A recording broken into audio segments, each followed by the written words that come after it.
L'enjeu, c'est l'emploi. L'emploi, l'emploi et l'emploi, et c'est par ça que je vais conclure.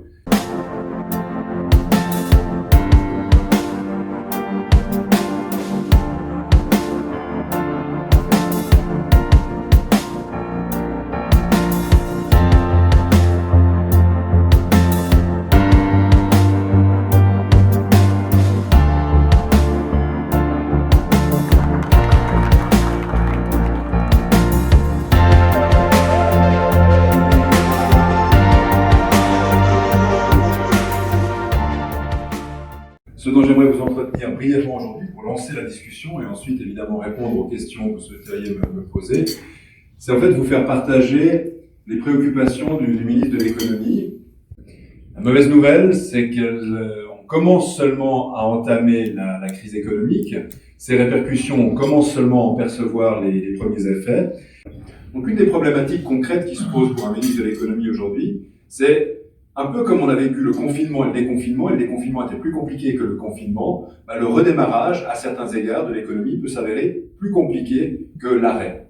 Plus compliqué aussi parce que les conditions sanitaires, vous les connaissez, dans certains domaines, elles impactent beaucoup. La restauration, le commerce, l'événementiel, je citais il y a un instant. C'est pas très agréable d'aller manger le soir au restaurant entouré de 4 murs de plexiglas avec des serveurs masqués. Le plaisir lié à la table en arrête un certain nombre aujourd'hui. Très concrètement, c'est quasiment impossible de se rendre dans les conditions ordinaires au théâtre ou dans des spectacles. Les distances imposées et de manière générale les conditions sanitaires empêchent une partie de l'activité. Dans bien des secteurs, on a l'impression qu'on a touché le fond, connu une activité zéro et il faut redémarrer.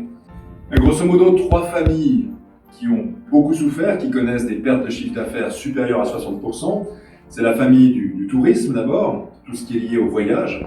Il suffit d'aller à l'aéroport pour se rendre compte que si vous aimez l'aviation civile, si vous aimez vous rendre dans une aérogare, c'est désert ou quasi. Tous les métiers liés à l'accueil, liés au voyage et au tourisme sont impactés.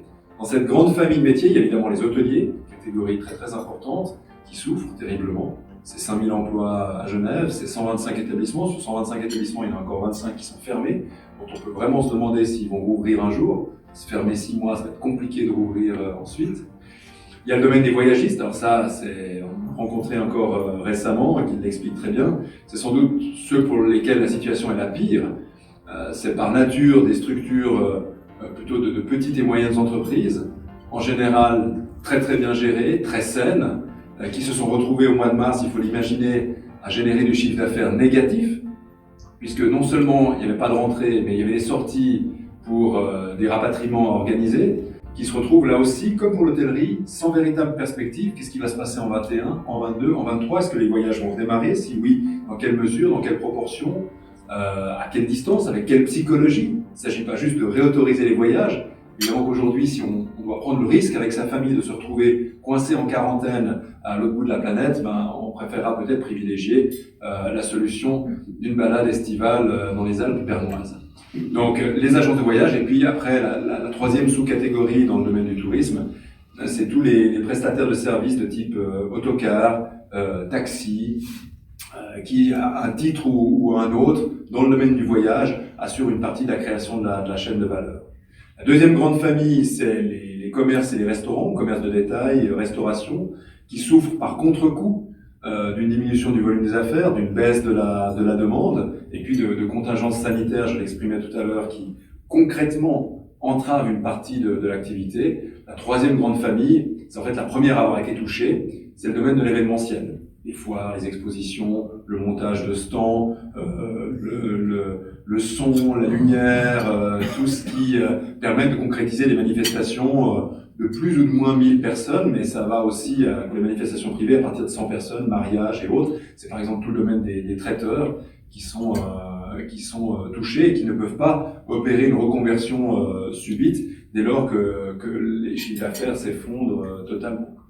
À côté de ça, on a toute une série de catégories qui sont en général moins touchées, c'est-à-dire en dessous de 60% de perte de chiffre d'affaires, mais qui sont touchées aussi, avec tous les effets que ça peut avoir en termes de répercussions.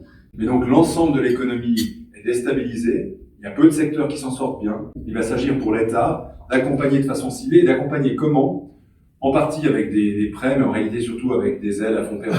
Et c'est tout l'objet des discussions qui ont lieu maintenant avec Berne. Mais voilà, on peut juste pas se permettre d'envoyer 5000 personnes au chômage, respectivement de détruire l'outil de production que sont les hôtels, l'infrastructure, dont on aura besoin au moment où on sera sorti de cette crise. Donc on peut même pas se référer à la crise pétrolière pour dire l'ampleur du choc que l'on va subir, parce qu'on s'en rend encore pas vraiment compte sur l'ensemble des catégories économiques qui font finalement tourner la boutique. Et donc sur la relance, l'enjeu d'une crise, c'est d'y voir les risques, mais d'y voir aussi les opportunités. Et dans les opportunités de cette crise, on voit bien, je le disais en creux tout à l'heure d'un point de vue négatif, prenons l'aspect positif, l'accélération de l'intégration des éléments, des outils numériques, est quelque chose dont on peut faire quelque chose de positif. Les préoccupations relatives à l'environnement, typiquement, on a des mesures anticycliques au niveau de l'État qu'on peut décréter, c'est-à-dire que l'on injecte de l'argent public pour investir cette fois-ci, pas pour le fonctionnement, pour accélérer la transition énergétique et favoriser les entreprises de construction qui vous rénovent les parcs de fenêtres, un certain nombre d'immeubles complètement vétustes qui chauffent le quartier plutôt que de chauffer l'intérieur. Ou ce genre d'exemple-là.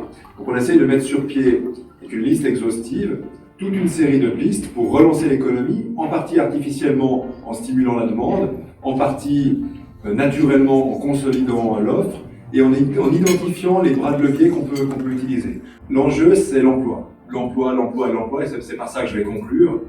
Toutes les actions que l'on peut et que l'on doit mener, que ce soit des actions de réaction immédiate, de rebond, accompagnement de certains domaines, ou de relance à plus long terme, où on voit l'ensemble de l'économie, doivent être centrées sur l'emploi, sur la faculté de faire créer de l'emploi. C'est pas l'État qui doit créer de l'emploi, l'État doit créer les conditions pour que l'emploi puisse se créer, pour que les employeurs puissent se lancer dans des activités. On parlait l'autre jour de la sécurité, qui est un joli domaine qui présente un beau potentiel.